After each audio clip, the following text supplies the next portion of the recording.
शरणं गच्छामि।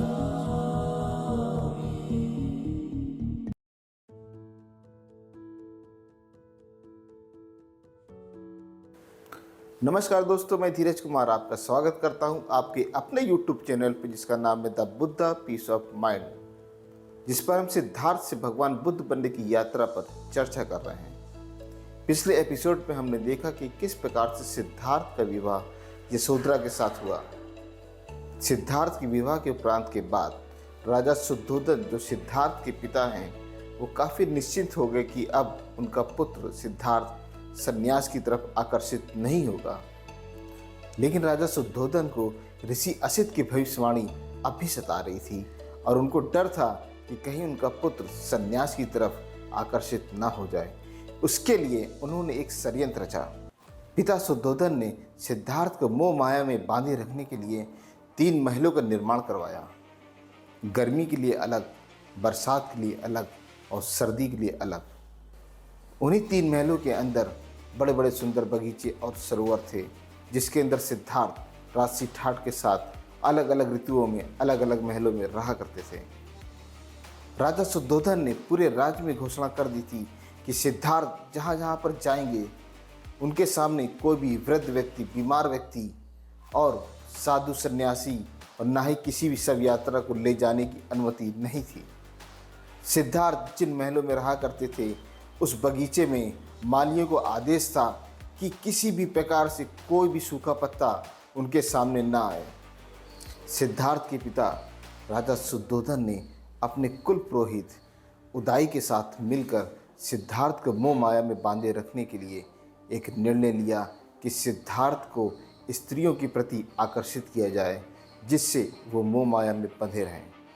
इस प्रकार से सिद्धार्थ को मोह माया में बांधे रखने के लिए दिन प्रतिदिन स्त्रियों और शराब का लालच दिया जाने लगा। लेकिन इन स्त्रियों और शराब का सिद्धार्थ पर कोई असर नहीं पड़ रहा था। सिद्धार्थ एकांत भाव में ही रहा करते थे। दिन प्रतिदिन ऐसे ही बीतते चले जा रहे थे।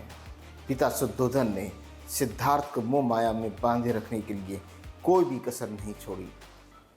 कुछ माह के बाद रानी गौतमी ने राजा शुद्धोधन को एक खुशखबरी दी कि आप दादा बनने वाले हैं। इस कपिलवस्तु राज्य को चलाने वाला एक नया उत्तराधिकारी आने वाला है। राजा शुद्धोधन रानी गौतमी की ये बात सुनकर अति प्रसन्न हुए और उनके मन में फिर एक बार ये विचार आया कि सिद्धार्थ अब संन्यास की तरफ आकर्षित नहीं होंगे। उनको मोह माया में बांधे रखने के लिए अब सिद्धार्थ का अपना पुत्र आने वाला है।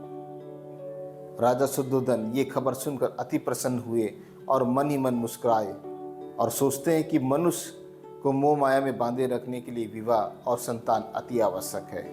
सिद्धार्थ का विवाह हो ही चुका था और संतान के बाद अब वो संन्यास की तरफ आकर्षित नहीं होंगे और पूरे तरीके से मोह माया के जंजाल में जकड़ जाएंगे।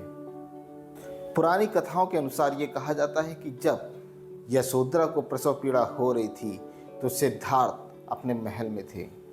जब दासियों ने उनको ये शुभ समाचार सुनाया कि यशोधरा को पुत्र की प्राप्ति हुई है, तो सिद्धार्थ के मुंह से आकस्मिक ये निकल गया कि अब तो राहु आ गया है, यानी कि उनके रास्ते की रुकावट। इसीलिए सिद्धार्थ के पुत्र का नाम राहुल रखा गया। वो सत्य और ज्ञान की खोज के लिए अक्सर अकेले और एकांत भाव में ही रहते थे और ज्ञान प्राप्ति के लिए वो बाहर जाना चाहते थे। लेकिन पुत्र की प्राप्ति के बाद उनको ऐसा लगा कि अब उनके रास्ते की रुकावट राहु यानी राहुल आ गया है। तो दोस्तों, इस कहानी को हम यहीं भी विराम देते हैं और मिलते हैं एक नए एपिसोड के साथ आपसे जल्द ही। कैसे लगी आपको ये कहानी, हमको कमेंट करके ज़रूर बताइएगा। अगर आप चैनल पर नए हैं तो चैनल को सब्सक्राइब जरूर कीजिए। भगवान बुद्ध की करुणा आप सब पर इसी तरह से बनी रहे। तब तक के लिए नमो बुद्धाय।